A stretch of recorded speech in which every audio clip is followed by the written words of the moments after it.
welcome. My name is Karen Levin, and I'm the Executive Director of the Baltimore Zionist District. We gather here tonight virtually as a community to pause, to reflect, and to remember the victims of the Shoah. Today, many organizations around the world and many communities gather to mourn our loss, to tell our stories, and to remember the 6 million Jews who would have chosen life, but had that life brutally taken away and did not get to make that choice.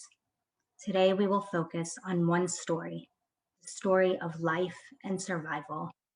I offer you this prayer by the late Rabbi Lord Sachs. On Yom HaShoah, we remember the victims of the greatest crime of man against man. The young, the old, the innocent, the 1.5 million children, starved, shot, given lethal injection, gassed, and turned to ash because they were deemed guilty of the crime of being different. We remember what happens when hate takes hold of the human heart and turns it to stone. What happens when victims cry for help and there's no one listening. What happens when humanity fails to recognize that those who are not our image are nonetheless in the image of God. We remember and pay tribute to survivors who bore witness to what happened and to the victims robbed of their own lives, that they would not be robbed also of their deaths. We remember to give thanks to the righteous of the nations who saved lives, often to risk their own, teaching us how in the darkest of nights we can light a candle of hope. Today on Yom HaShoah, we call on you, God, to help us to hear your voice that says in every generation, do not murder, do not stand idly by the blood of your neighbor, do not oppress a stranger. We know that while we cannot change the past, we can change the future. We know that while we cannot bring the dead back to life, we can ensure their memories live on, and that with their deaths, we are not in vain. And so on this Yom HaShoah, we commit ourselves to one simple act, Yizkor, remember. May the souls of victims be bound and bond everlasting. And let us say all together, Amen.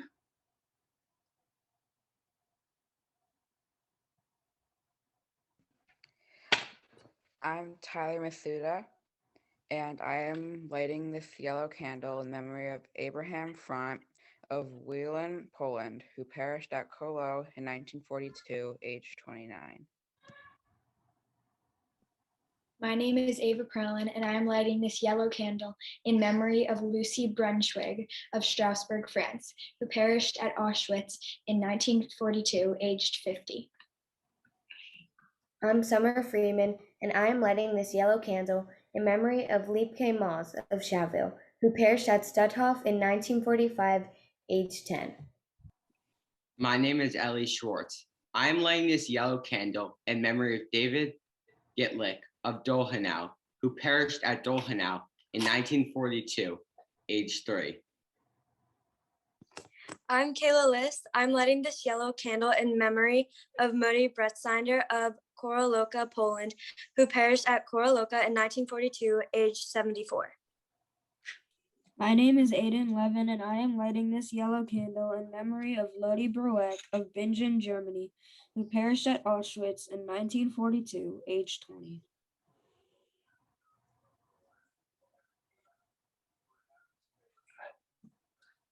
I am lighting this candle. My name is Maytal, and I'm lighting this candle.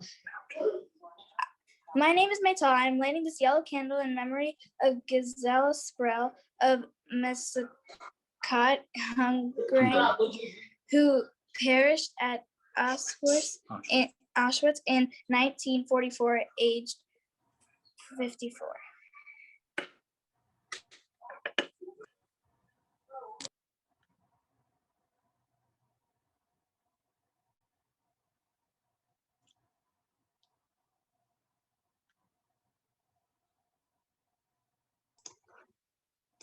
Thank you all for lighting the yellow candles today. It is my honor to introduce you Dr. David Engles. Dr. Engles was born in displaced persons camp in Italy in 1946. He came to the United States with his parents in 1949 and grew up in New York City, where he received a traditional Jewish education at a Jewish day school. After receiving a PhD in mathematics, he worked as a math professor for several years and then changed career to become an actuary, eventually becoming the chief actuary at a major insurance company in Baltimore, Maryland. Since his retirement in 2017, he has been able to spend more time with his lovely wife, Eva, and the two of them will be celebrating their 15th anniversary later this year. They now spend their time in Baltimore, Florida, and Israel, where their two children live in Jerusalem, where there are many, many grandchildren. Thank you, David and Eva, for being here today.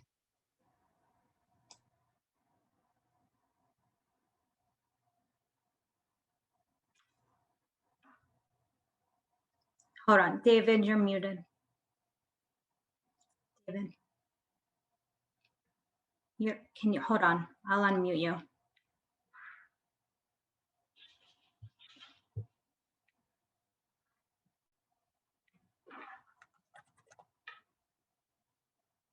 Hold on. Okay, can you hear me? Yep. All right, thank you, Adi. All right, I will be presenting the story of my mother's survival during the Holocaust by reading excerpts from the diary that she wrote. Our family actually has 4 Holocaust survivors, 4 stories, but there's not enough time for all of that. The other 3 stories are those of my father and the parents of my wife, Eva. I want to take a moment to thank Eva for helping me to develop and organize this presentation and to acknowledge her invaluable advice in deciding which excerpts to select to read to you tonight. At the end of my presentation, Eva will share some of her own thoughts about the Holocaust, including a brief summary of her parents' story, who were also survivors. So Eva will return at the end of the presentation.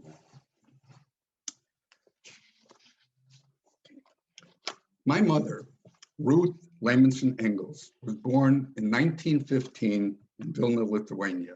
Adi, if you could show the picture.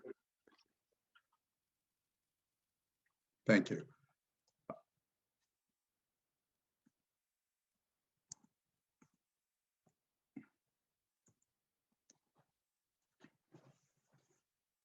She died in 1955 at the age of 40. I was only 9 years old at the time. It wasn't until 18 years ago that I finally got to know the kind of woman that she was, when I translated her diary from Yiddish to English. This was no ordinary diary.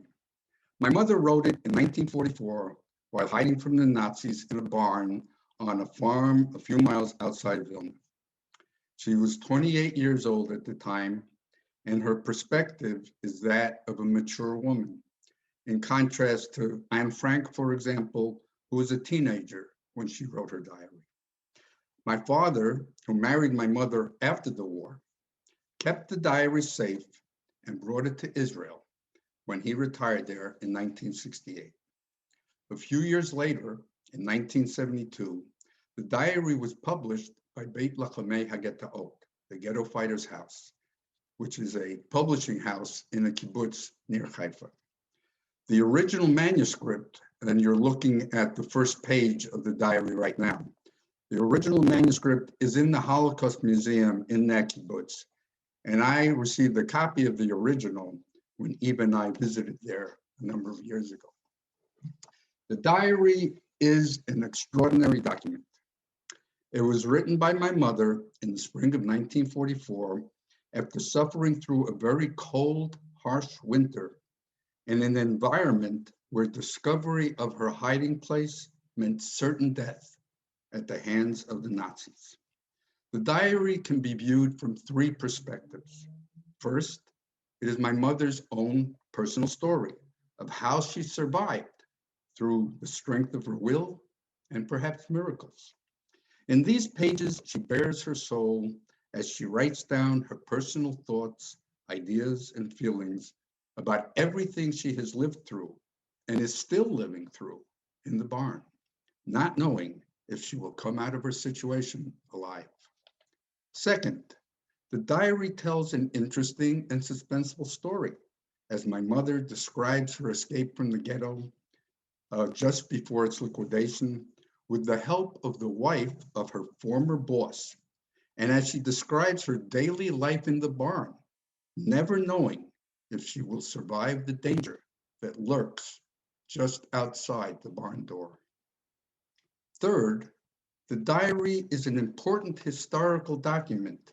In it, my mother describes many aspects of life in the Vilna Ghetto during her 2 years in the ghetto from June 1941 to August 1943. She comments about many of these aspects, about the Jews, the Germans, the Lithuanians, the Judenrat, the Jewish police, the various classes of people that developed in the ghetto life. Her writing is so descriptive that the reader is made to feel as if he himself is there with her. Her comments and observations about the people she is writing about reflect deep psychological thoughts, deep psychological insight. Here are several quotes about the diary from the foreword in the published book. Quote, "After becoming acquainted with the manuscript, there remained no doubt that we had before us an extraordinary document, the only diary until now in the Holocaust literature about the Vilna Ghetto written by a woman with descriptive notes, unbiased, spontaneous, and at the same time, deeply psychological. From an ordinary person, facts about the stubborn battle of a lone woman who challenged her sealed fate, stubbornness, and maybe even miracles aided her to be victorious over this hell.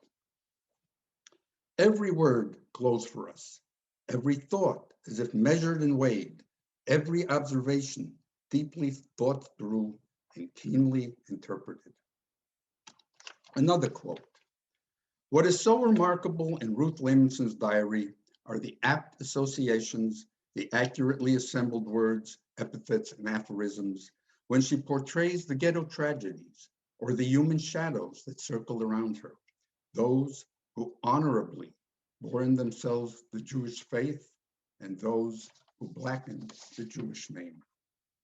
A third quote, "The diary seized with savage power, with the inner strength characteristic of many ghetto prisoners who did not give in, did not resign until the last minute, and from among all the ways that led to death, found the one that led to life." Before I start to read excerpts from the diary, I just want to make a few short remarks. There were two Christian women who helped to save my mother. One was the wife of her former employer, and she helped my mother escape from the ghetto and then from Vilna. In the diary, she is referred to as the city Christian. The other woman is the farm woman who allowed her to hide in the barn. You will hear the word Ponar several times during the reading of the diary. Remember that name. Ponar was an area located just a few miles outside of Vilna. This was the killing area where the Nazis took the Vilna Jews to be murdered by their willing and enthusiastic Lithuanian helpers. I won't be taking questions as I read the diary. Please hold your questions until the end. I will present the story by reading excerpts from the book interspersed with my own comments to move the story forward. Each time I make a comment, I'll actually say the word comment to make it clear that it's not an excerpt from the book. So let me now turn to the diary itself, because the best way to give you an insight into my mother is to hear her own words. I'm going to start with the very first entry in the diary. It was written on May 15th, 1944.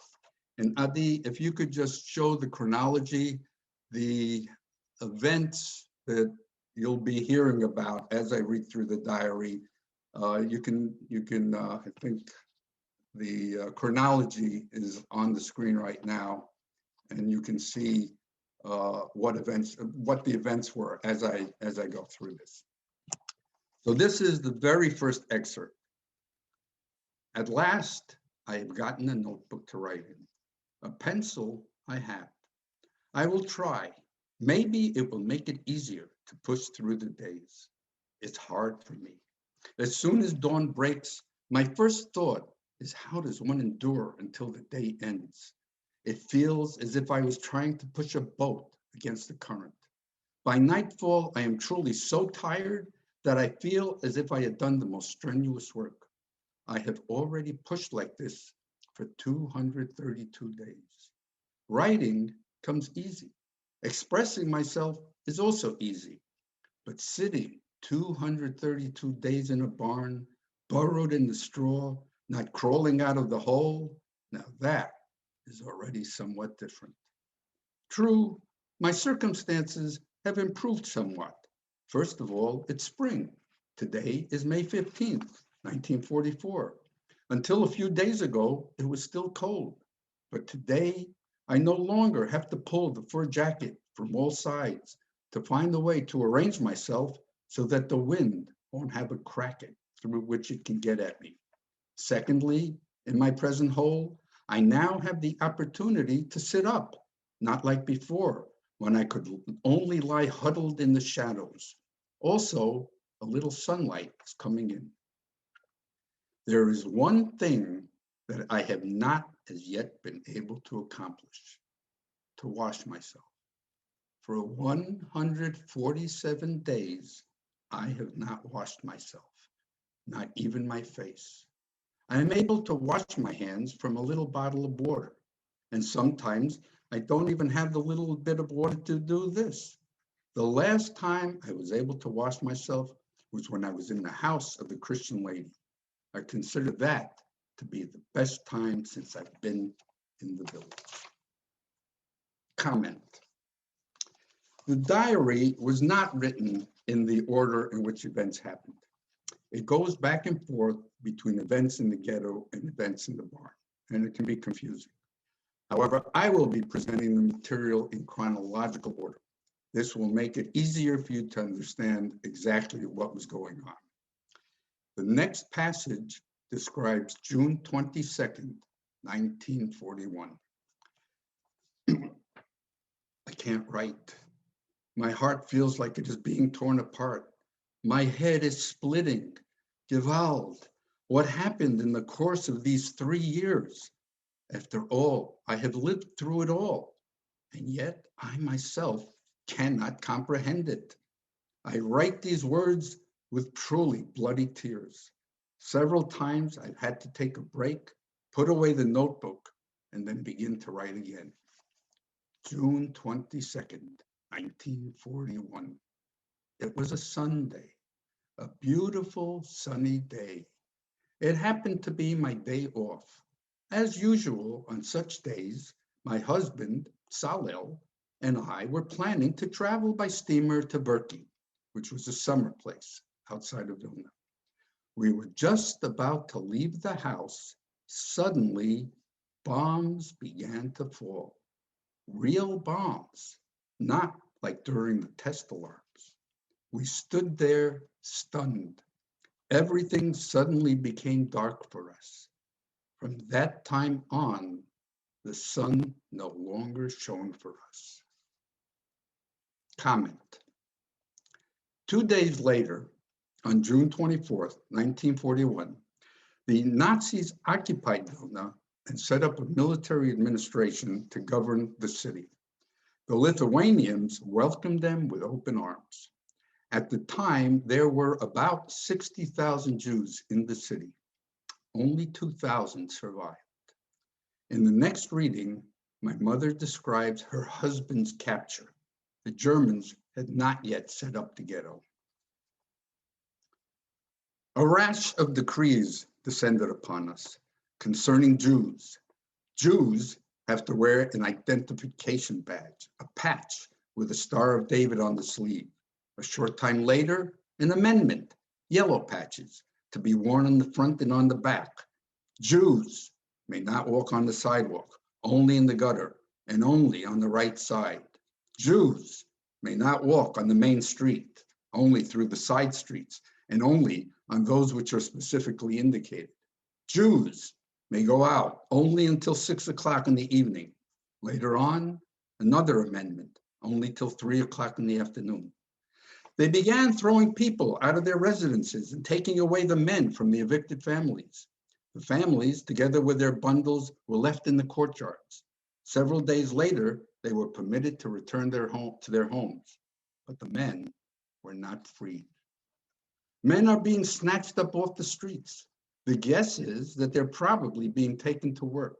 At night, they're allowed to return home, until a raid was conducted throughout the whole city.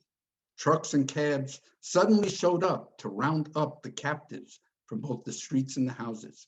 They searched in all the corners. That was when Saleh fell into their hands.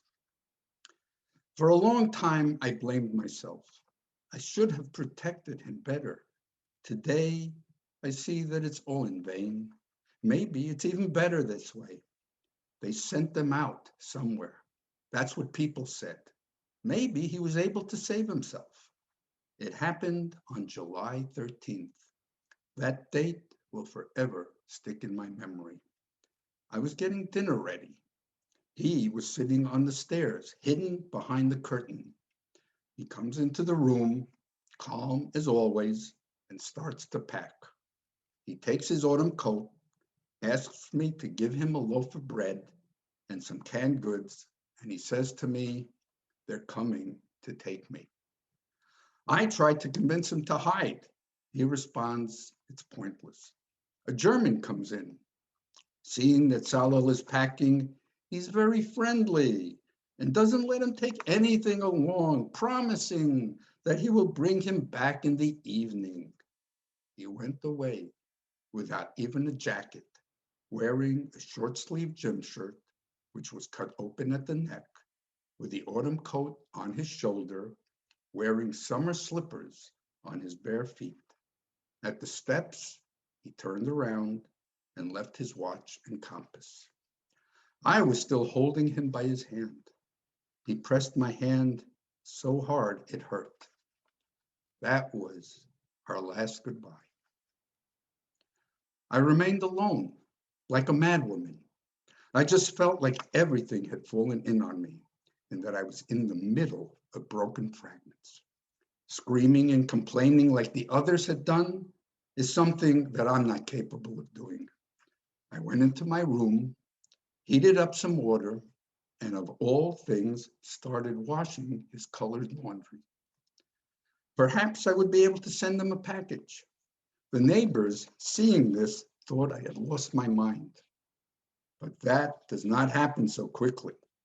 Apparently, the fragile human being is one of the strongest creatures. Comment. In the next excerpt, my mother describes the Lithuanian grabbers who were called chapinets. The Yiddish word chap means to grab or to snatch. What were they grabbing? Jewish men.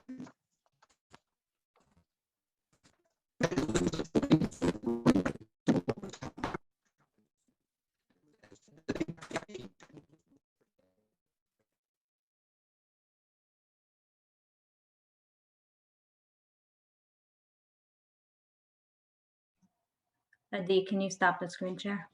Tearing down our gate with frightful screams. A terror fell over me. Saleh was no longer there. One never knew what they were after, whether it was searching for men, robbery, or just random killing. They had the right to do whatever they wanted with us. There was no punishment for murdering Jews. A band of about 10 chapanas broke into our courtyard. They split up into two groups and entered the houses looking for men. They searched in the attics, in the cellars, and in all the holes. They cleansed the courtyard of all its men. Only we women remained. In this way, they cleaned up the whole city. They even took children who were only 13 or 14 years old. Is it possible to describe the despair of these mothers when they say that a person is stronger than iron? It is truly so. The more one endures, the more one becomes hardened.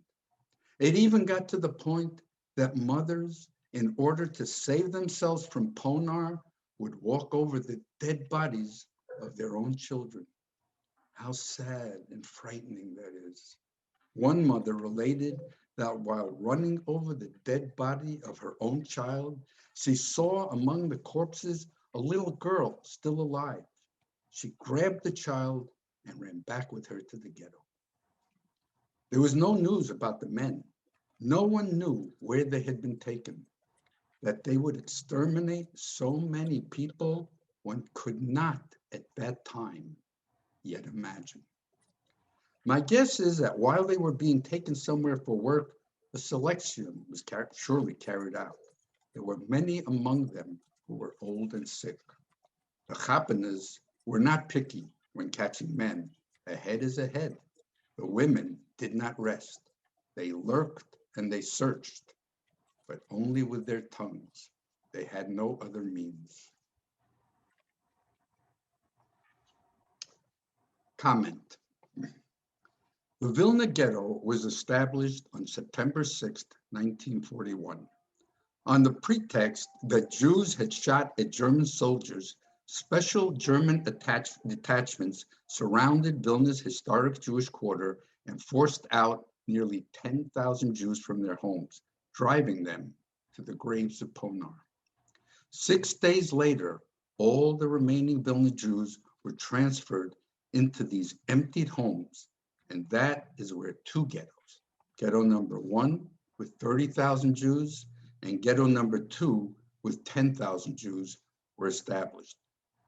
Adi, if you could show the map of the ghettos.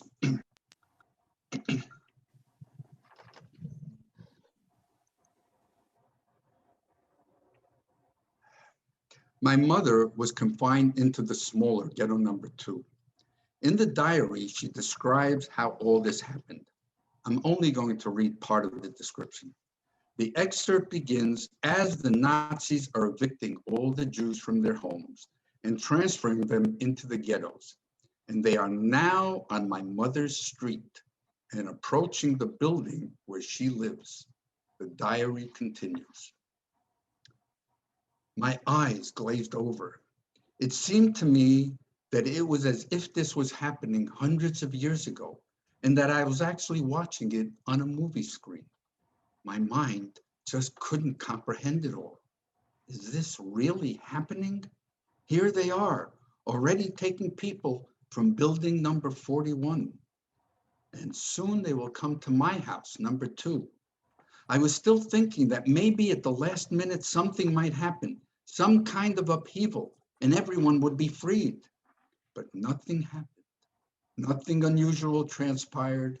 None of the miracles that I was hoping for occurred. The Lithuanian police came to us and gave us 15 minutes to gather ourselves together.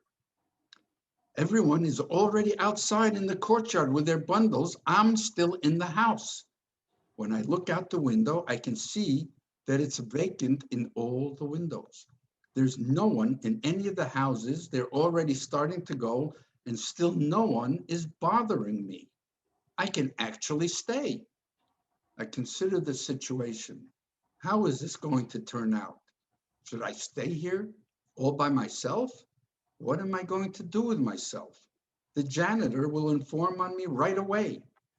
So I run down the steps and join up with the others.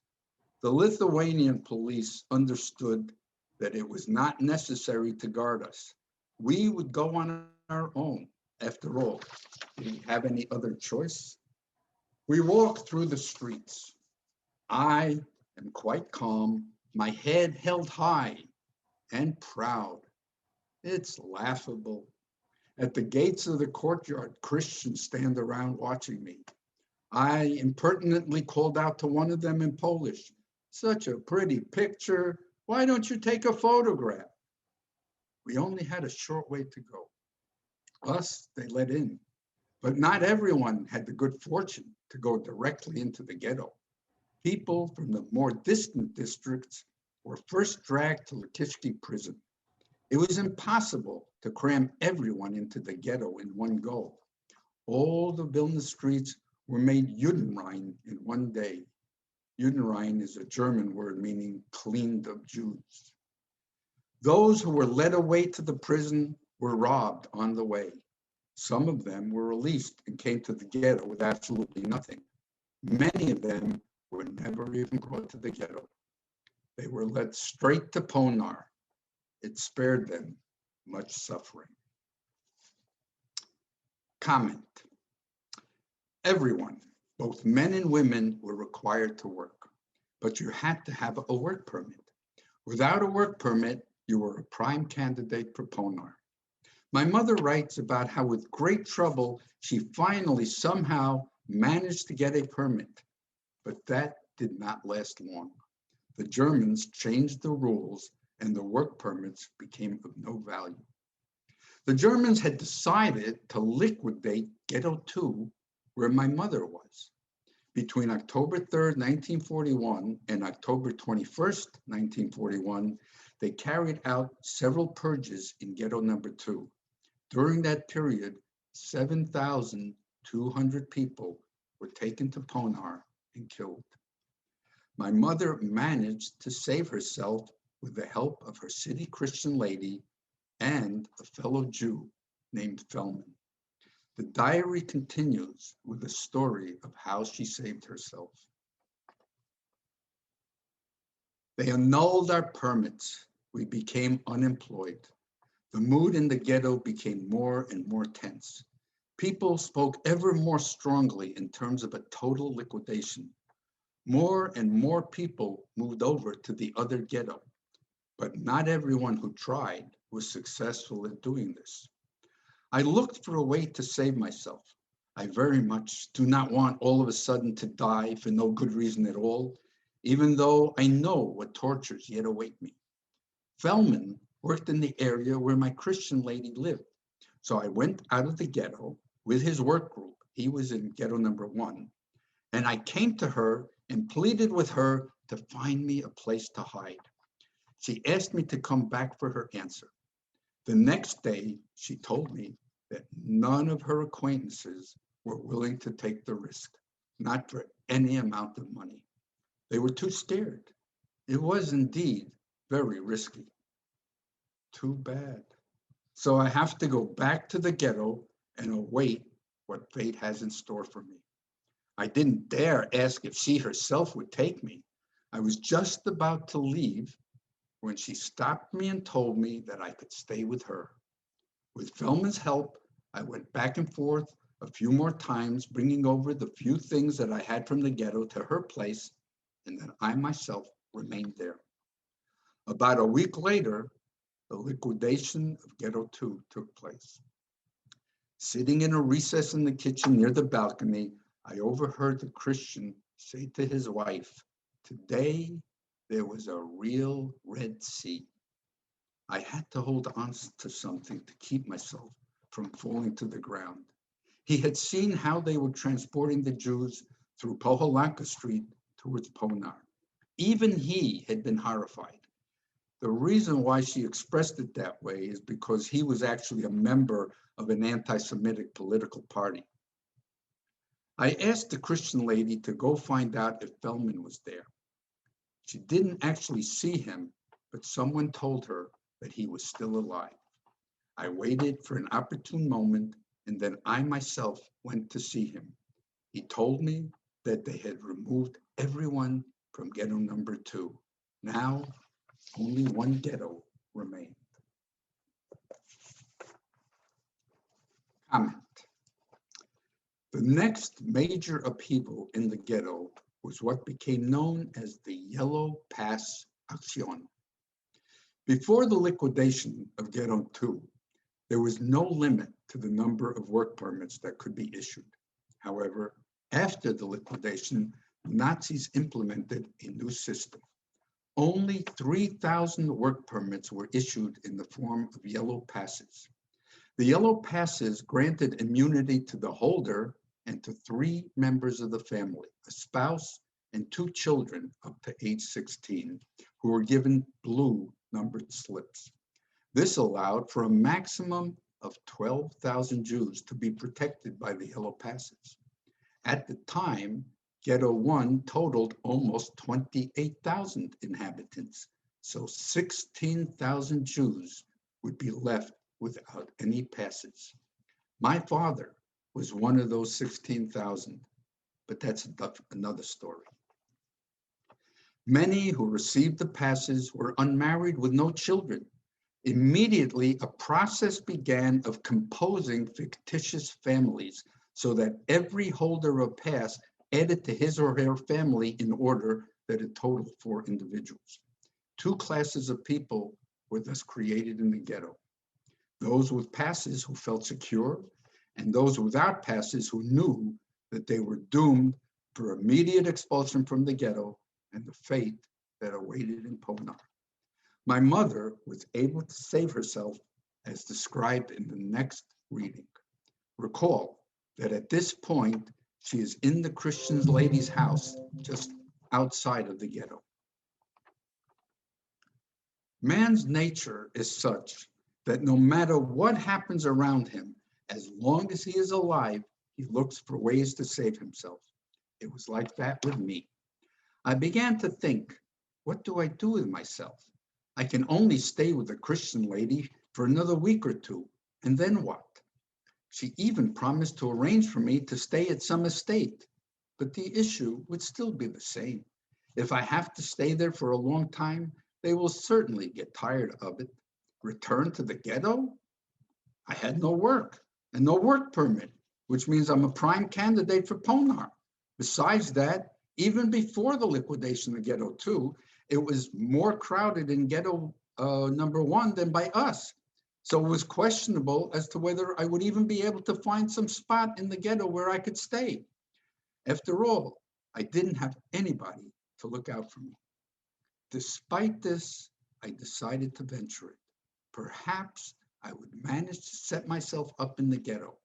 Also, Feldman promised to help me. With these thoughts in mind, I entered the ghetto. It was already dark. The courtyard was full of people. Everyone seemed to be preoccupied, waiting for something to happen. I thought to myself, what have I done? It could be that I'm just pushing myself closer towards Ponar. If one were to offer any of these people an opportunity to leave the ghetto and hide, each one would surely do it. And I actually came here on my own. I almost wanted to ask the Christian who had brought me in the wagon to take me out of the ghetto and back to my Christian lady, but I stopped myself. He just might turn me over to the police. After all, I knew beforehand why I was coming back. So, no regrets, wherever fate leads me. In the end, it turned out as I had foreseen. Had I not taken a risk that evening, I would have been suffering the entire time. But it's all thanks to Feldman, who had a yellow pass. If not for him, without a doubt, the very next day, I would have been marched right over to Ponar. In such difficult situations, when a person has 2 options, it's hard to decide what to do. I was standing there extremely agitated. They had already closed the courtyard gate. Feldman had come over to me. Around 11 o'clock at night, a Jewish policeman knocked at the gate and told us to tell everyone that all those who had yellow permits should go to the Judenrat with their families to register. Feldman and I went there immediately. He wrote me down as his wife and got me a small blue slip. This was the life pass. For this little slip, people paid thousands. We were among the first. Right away, huge lines formed. Some of the people were carrying tiny children in their arms, just awakened from sleep.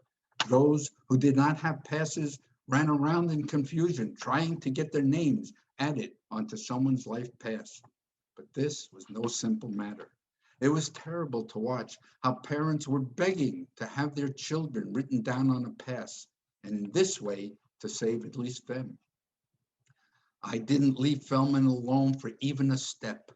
There was no lack of people who wanted him to write them in on his pass. I made sure that no one would trick him out of that little blue slip. All of those who did not have a yellow pass or a blue slip were taken to Ponar to be killed. Only a handful were able to hide and avoid death, but officially they did not exist. They were not registered and they were not given bread ration cards. As far as the Germans were concerned, the ghetto consisted only of yellow permit holders and their families. As such, they told us that the Vilna ghetto was now all set and that no more purges would take place. From the Germans, we got a guarantee. Comment. We are now going to fast forward 2 years to August 1943. In the diary, my mother describes many aspects of life in the ghetto. In particular, she writes with great insight about the various classes of people in the ghetto: the Germans, the Lithuanians, the Jews, the Judenrat, the Jewish police. There's not enough time to read all of this. My mother was a very smart lady, and she realized that it was just a matter of time before the Germans would kill everyone in the ghetto. She decided in August 1943 that the time had finally arrived when she should leave the ghetto and go into hiding somewhere. In the next several excerpts from the diary, she describes how she escaped from the ghetto and then from Vilna, just a few weeks before the final liquidation of the ghetto. I left the ghetto on August 12, 1943. How hard that was for me to pull it off. The Jewish police had received an order to make absolutely sure that no one should get out. They had bricked in almost all of the hideouts. For a whole week, I didn't sleep at night looking for a way to get out. Several times I was on the verge of getting out when something went wrong and I would be blocked. Then a Jewish policeman betrayed me to the ghetto commissariat, telling them that I had tried to bribe my way out with offers of money. They arrested me. I sat in the commissariat totally in despair. I thought that this was the end for me, that I would no longer be able to escape. I was ready to give away everything I had, if only they would let me out. I sensed from all the activity and the tense situation that the ghetto's days were numbered. This was the moment that I had been anticipating from the very first day of the ghetto. I always used to say that politics didn't interest me. It interested me very little because whether the Germans won or lost, with us, they were surely victors. Us, they would destroy completely. Those around me would become angry. My friend Luchika actually got into an argument with me. How come you're so pessimistic and see everything in black colors? The fact that they had already killed thousands of people was apparently not enough proof. No, they need us. This ghetto is of a high level. The Germans continue to praise it. They brought in new machines. All the workshops are in operation. Productive work is being carried out. I, however, would hold to my own opinion and always planned that I would remain in the ghetto until the end, and then, at the last moment, try to escape. I understood well that being outside the ghetto is also no picnic. The main thing was to wait for the right moment. Sitting there in the commissariat, I thought, apparently, it's too late. Too bad. One wants so much to survive, but in what way am I better than the thousands? Several hours later, they released me. Comment. When the police released her, my mother's only thought was to get out of the ghetto. She sensed that the end was very near, but of course she didn't know the exact date when it would happen. It actually happened on September 24th, 1943, just 6 weeks after she left the ghetto. The ghetto was liquidated and all the remaining Jews were murdered. The next excerpt describes how she sneaked out of the ghetto and successfully got to safety at the house of the Christian lady. At 4 a.m, I went out of the ghetto onto Vilna Street. It was still dark, not a soul on the street. No one was permitted outside before 5 a.m. My frame of mind can only be understood by someone who has lived through it himself. To go out onto a free street, not having at every step a high barricade or fence, and yet at the same time be prepared that at any moment, anybody at all, even the tiniest toddler could stop you, and that could mean certain death. At 8 a.m, I went to my Christian lady. Comment. My mother had made a plan with several others to escape from the ghetto and to go to the countryside. The plan was now disrupted. With the help of a Christian lady, she was able to communicate with the others, and another plan was concocted. The escape was now to occur on August 23rd. However, that was the day the Germans began the final liquidation of the ghetto. They transported several thousand Jews from the ghetto to Estonia. When my mother tried to go back to the ghetto to meet with the others who were planning to escape, she saw that it was too late. She returned back to the home of the Christian lady, and she writes as follows. One can imagine the state of my mind I was in when I returned to my Christian lady. Even though I was ready for it, I still cannot comprehend it even today. It was clear. All those whom I had left in the ghetto just 2 days ago were no longer alive. As I write this, I am reliving it all over again. One wants to scream out loud, Gewalt. So many people, so full of life, with such a will to live, so many little children, and they still say that there is a God. Comment. In the next passage, my mother describes how she escaped from the Christian lady's house to get out of Vilna and into the countryside. It was impossible to continue staying with my Christian lady. Everyone was expecting the Gestapo to conduct searches. The penalty for hiding a Jew was death for the whole family. Before leaving the ghetto, I had gotten the address of a peasant from one of my friends, just in case it might be abuse. Since I didn't know anyone in the village, I decided to go to that address. I made arrangements with a certain Gentile whom my Christian lady had provided to take me there. I decided to travel through the town in a horse cab. It seemed to me that would be the safest way. August 25th in the morning, I settled myself into the horse cab that had been arranged for me and rode off. Near to Lotnik, 2 Germans stopped my cab and got in. I remained sitting there like I was made out of clay. My breath stopped. I was sure that they were about to arrest me.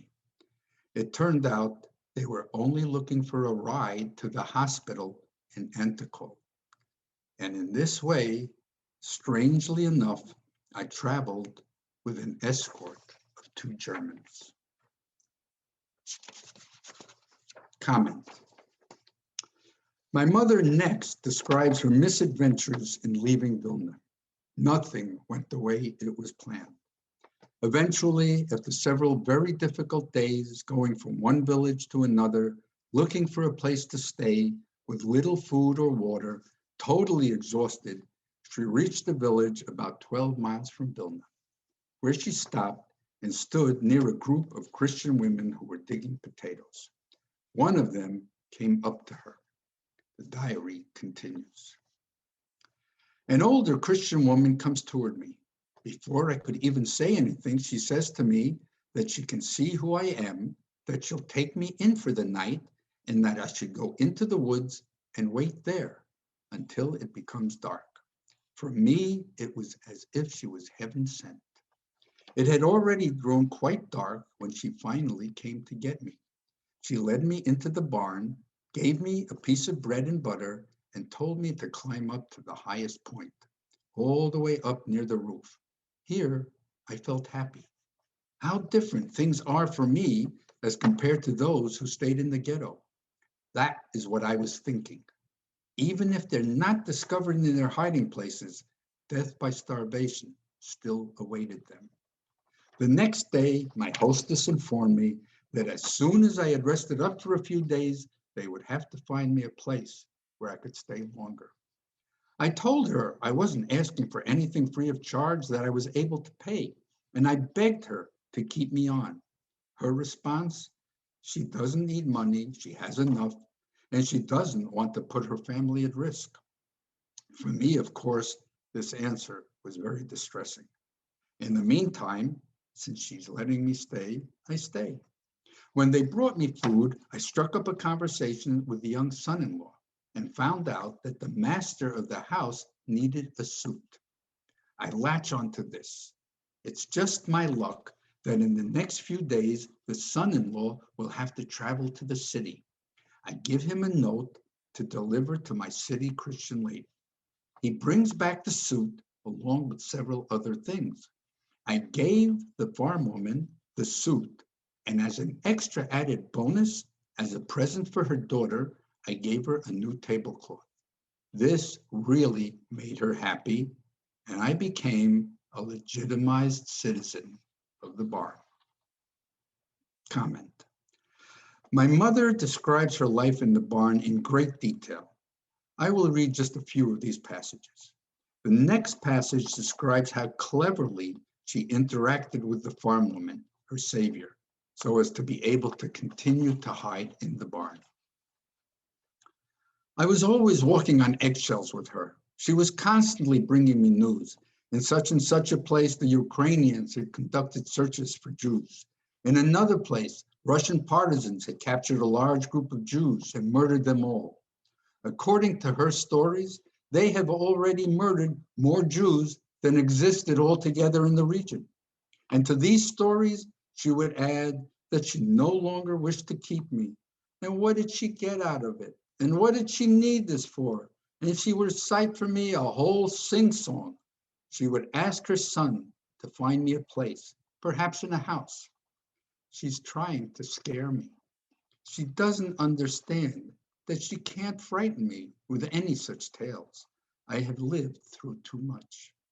Too often have I confronted death right under my nose. I want very much to stay alive. I will always seek to avoid death, but I've already become so accustomed to it in my thoughts that I am not at all intimidated by it. Like all Christians, she is fanatically pious. So I would answer her with my own sing-song. God would repay her for all that she is doing for me. God would protect her from all troubles. God would arrange it so that she would marry off her daughter and have much joy from her. I used to praise her in God's name. As far as I am concerned, I want to stay here where I have things good and I am happy, and I couldn't ask for things to be better. I would rather stay with her in a barn than with strangers in a house. After a while, she changed her tone and began to talk of other things. So in the meantime, I don't have to worry about having to leave. Comment.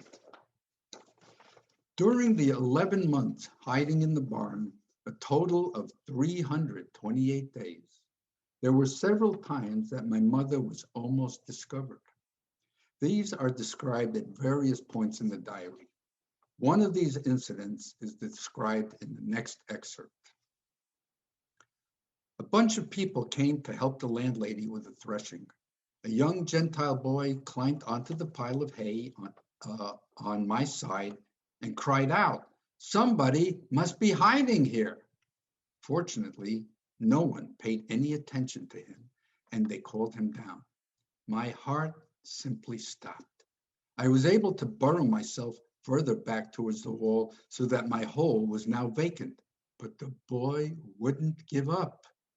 A little while later, he climbed up again and poked around with a pitchfork, but he didn't find me. I lay there the rest of the day in a feverish state until they left. Comment. My mother describes another incident where she was almost discovered, this time by the husband of the farm woman who was hiding her. He was not supposed to know that she was in the barn. After this incident, the farm woman moved my mother to another barn. In the next excerpt, she describes her experience in that other barn. My landlady was now afraid to keep me, even in the barn. She had rented another barn. She kept several cows there, and 3 times a day she came to feed them. The lady who owned the barn was not supposed to know that I was there, and so I stayed there from December 24th, 1943 to March 27th, 1944, a total of 95 days. I don't know what yet awaits me, but for now, I can surely consider this period as the worst of all times. Although the winter was a relative mild one, for me, it was the severest of my entire life. If hell exists, there is no need to find a better one. The wind would blow in from all sides. Whatever I had, I used to cover myself. Even the galoshes and the bottle, I would lay them neatly on my feet and wouldn't move. Not much of a solution. The chill would nip right through me. During the entire 95 days, I did not have even a little bit of hot water, only dry food and a bottle of milk. Often, the milk would freeze over, so I would warm it up under my fur jacket. There were also times when they couldn't bring me anything to eat. So indeed, on more than one occasion, I lay there hungry or tortured by thirst, always in fear of being discovered. Several times I experienced true fear of death.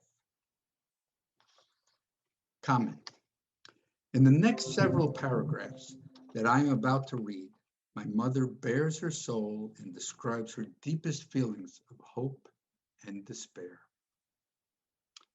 I find myself in a state of waiting, of hoping. Hope sustains me.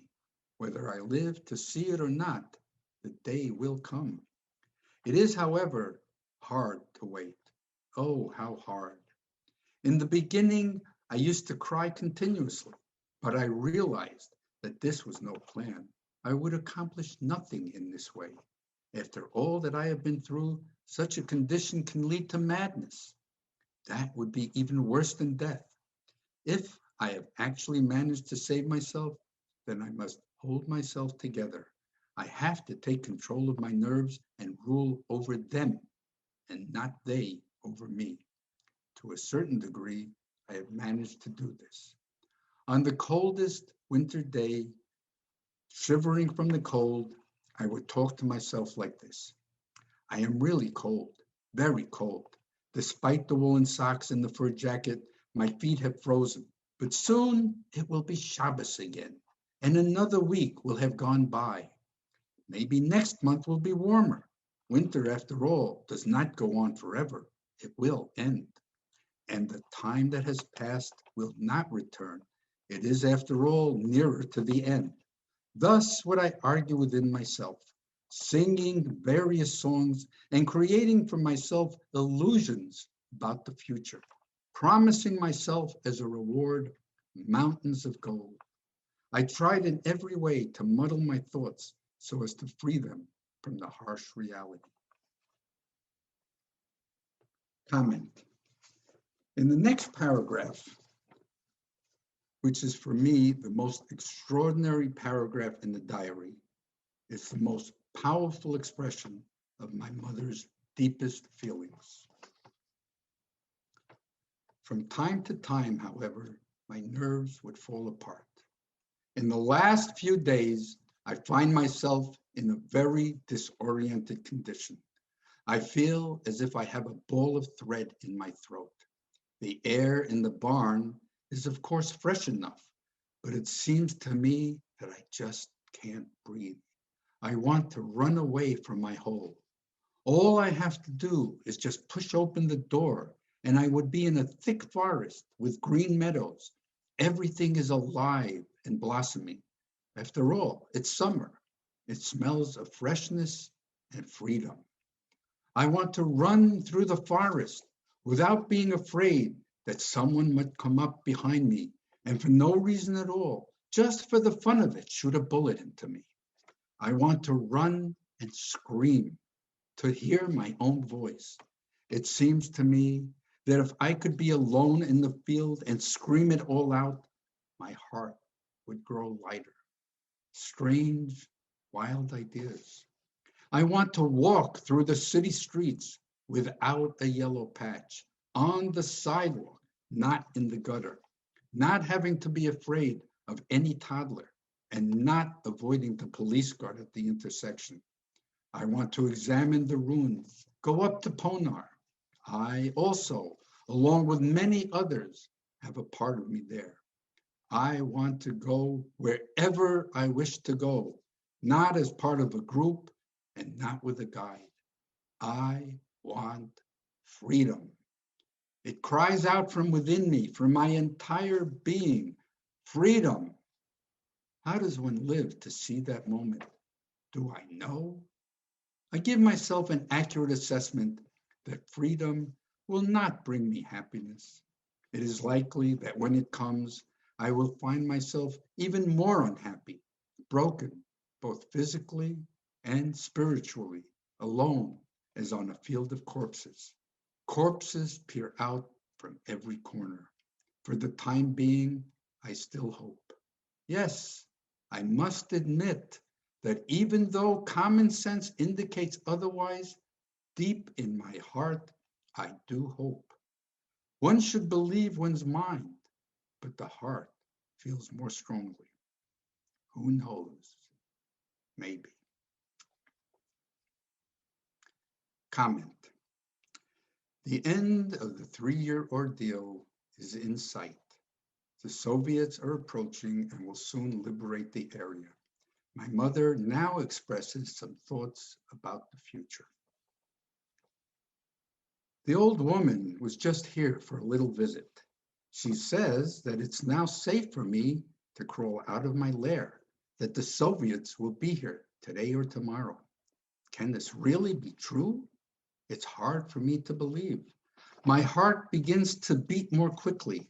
I've been waiting for this moment for so long, and yet at the same time, I'm afraid of it. What will I do? Which way should I turn? With whom? I ask myself a question. What does fate have prepared for me? One wants so much to still see good things happening. My desires are not at all very great. I want only to have a tranquil life without aggravation.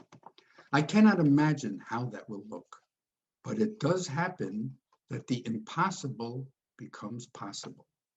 Could one have ever imagined it to be possible that in one day, not even 24 hours, all of Vilna's Jews could be confined in one little corner?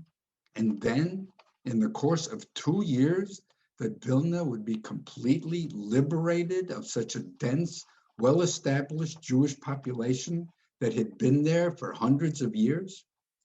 If that can happen, then it could also happen that something which today seems impossible to me might become possible.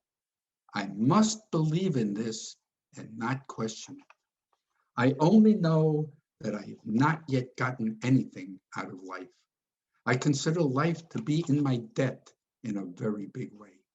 I would very much like, at least in the second half of my life, to collect payment of this debt.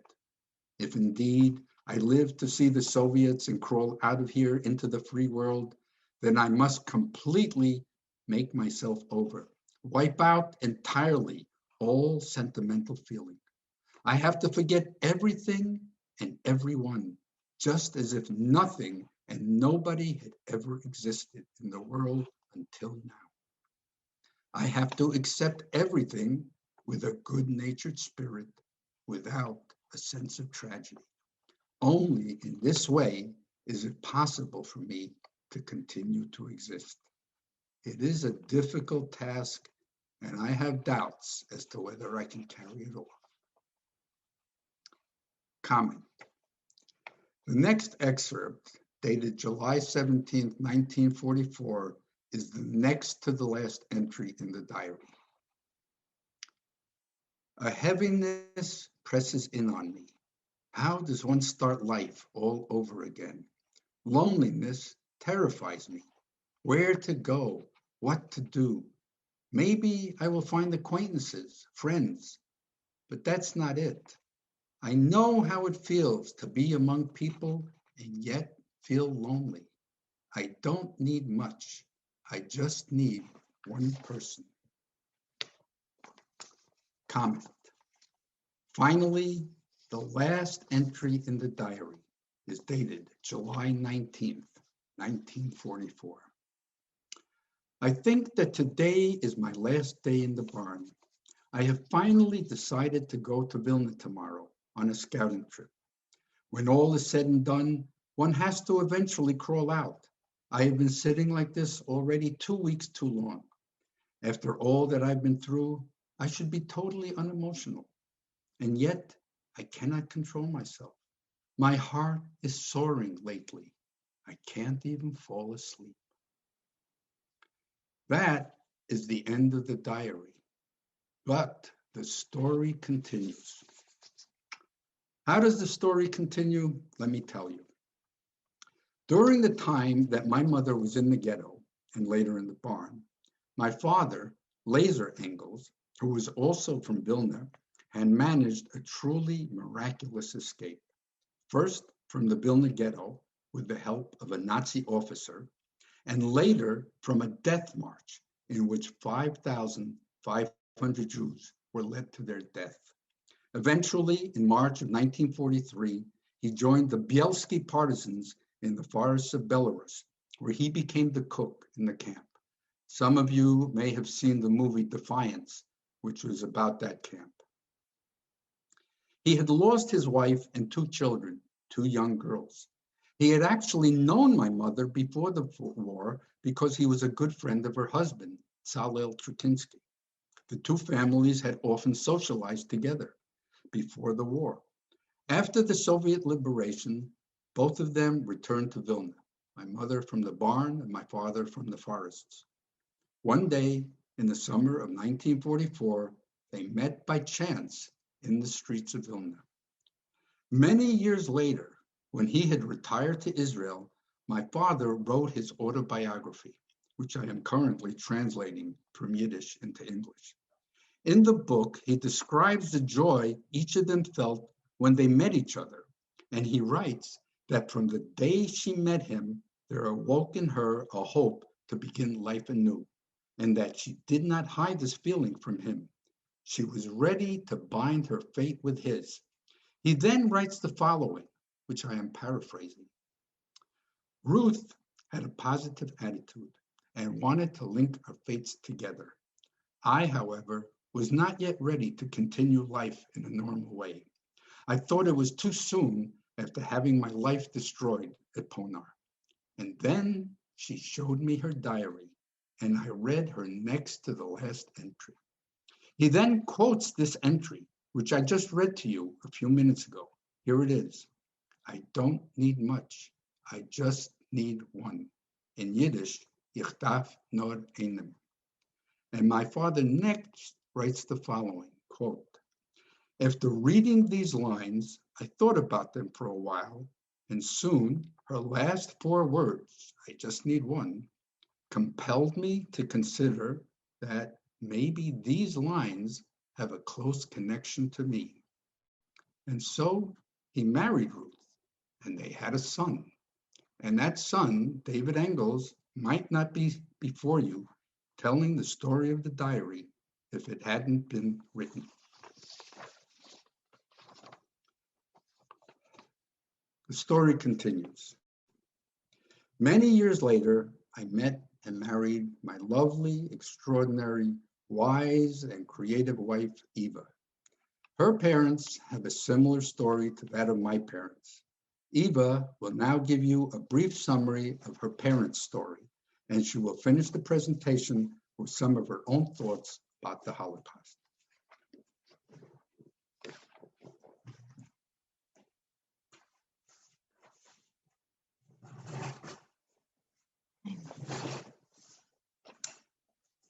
My parents were from Košice, Czechoslovakia. They also knew each other before the war. They also lost their loved ones. My mother lost her husband and many close relatives, including her parents and siblings. My father lost a wife and 3 children and many close relatives, including his parents and siblings. They also suffered under the Nazi hell. My mother survived Auschwitz. My father survived the Nazi forced labor camps.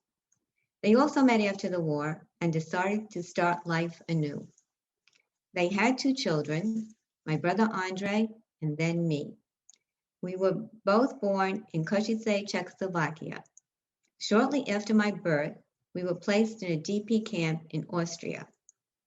In 1950, we came to the United States. We settled in New York City in a neighborhood called Washington Heights, where I grew up on 189th Street, just 2 blocks from where David grew up on 187th Street. Our parents are part of a group referred to as survivors. Many years ago, I spoke at a Hadassah event, and I said this about our parents. Because they had the courage and conviction to continue their lives, raising their children in a traditional Jewish home, they are not merely survivors, they are victors. Today, our family has grown to over 40 individuals, children, grandchildren, great-grandchildren, and great-great-grandchildren. And every single one of them is an observant Jew. And all the millions of Jews living today who are descendants from the Holocaust survivors are a testament to the statement that they are all victors. Whenever the world tries to eliminate us, we come back even stronger. On May 14, 1948, the State of Israel was established. In 73 short years, Israel has become one of the leading countries in technology and medicine and has a powerful army to protect its citizens. Had Israel existed during the time of the Nazis, 6 million Jews would not have perished. Today, the world is again experiencing a rising anti-Semitism. Many Jews from England and France have come to Israel to live, as well as other Jews, and also Jews from many other places. Israel is very important to all Jews, everywhere in the world, including right here in the United States. We as Jews should always be supportive of our Jewish country, our homeland, Israel. Am Yisrael Chai. And that concludes our presentation. And be happy to answer any questions or respond to any comments. Thank you so much, both of you. That was so beautiful and so wonderful to hear your story, David, and your story, Eva. I will take questions, and while the questions are coming in, just to follow up on Eva and David, what you just said, on both anti-Semitism and Israel. But anti-Semitism is on the rise here, and it is so important that we speak about it because I think a big part of this is the anti-Semitism that is on the rise, not only globally, but right here in the United States. Just a few incidents to go over. Here in the United States, just over the Passover holiday, we had Holocaust survivors' cars vandalized in South Florida. A Jewish actress, Mia Morgenstein, receives death threats. Polish Ghetto, Memorial vandalized with swastikas and graffiti. Illinois Park vandalized with Kill Jews, swastikas, and graffiti. 2 incidents at just the University of Connecticut and many others. Dozens of KKK flyers found on doorsteps of Orange County homeowners. Jewish couple and baby violently attacked with a knife in New York. So the rise of anti-Semitism is so high, and these events only took place over the Passover holiday. So it is very important that we listen to everything that David has spoken to us about his mother and really take it seriously, because it's just re-happening. And I think the phrase never forget, never again, always remember really comes into play today, now in 2021, more than ever. And like Eva said, that Israel is our home, and it's something that we do need to support, as we do here at the BZD today and every day. And that we do have a home, we do have an Israel, and it does need to always be supported. I'm going to take some questions here for you, David and Eva. When is the book going to be? I did see this before. When is the book available in English? And if not, when will it be available? That's a good question. Because of the COVID, I think Yad Vashem was affected. I was supposed to be in Israel, and I was going to go there. As I said, our family lives there. It's been a year and a half since we've been there, and I'm not sure when that's going to happen. So they had some other books, obviously, in the queue. So okay.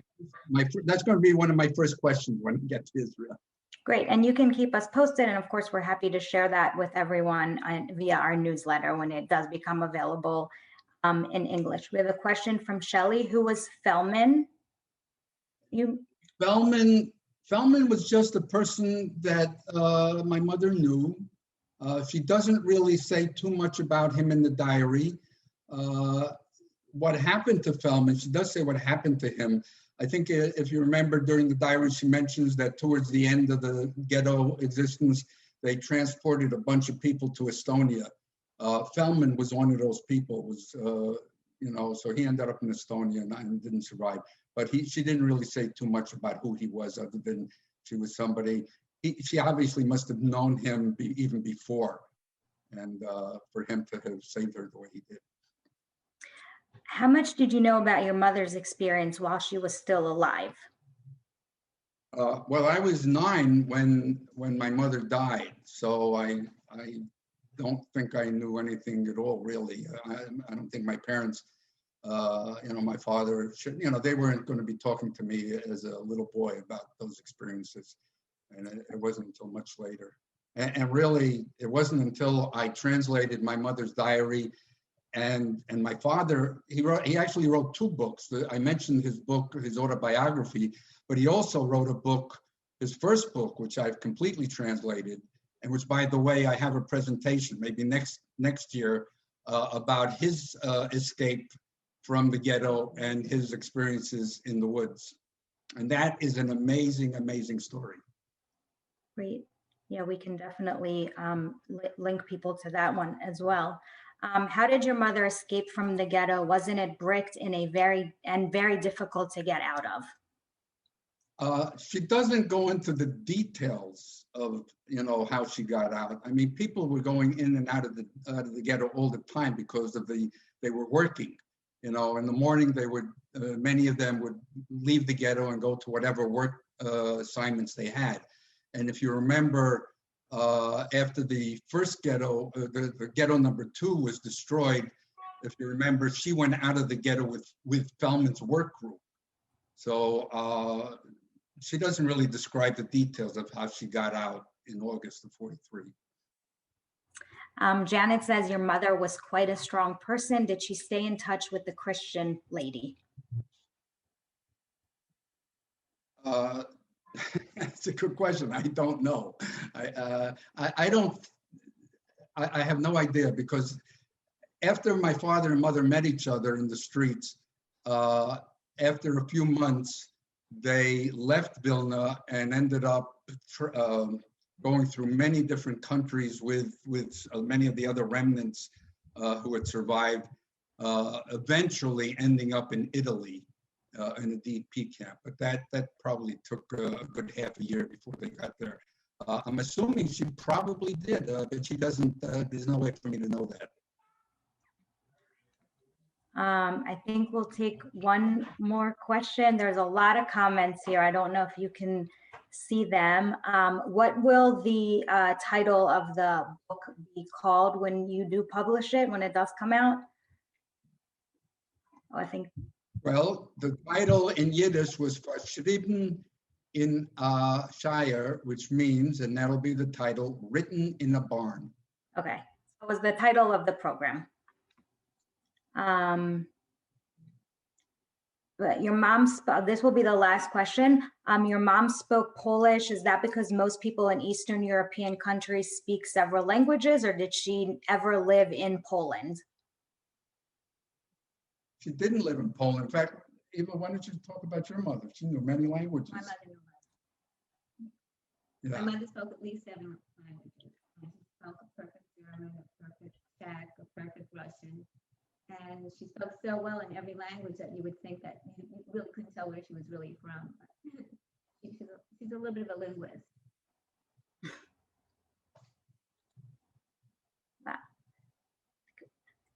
Great. So I think that's it for questions. And just a lot of compliments. Thank you.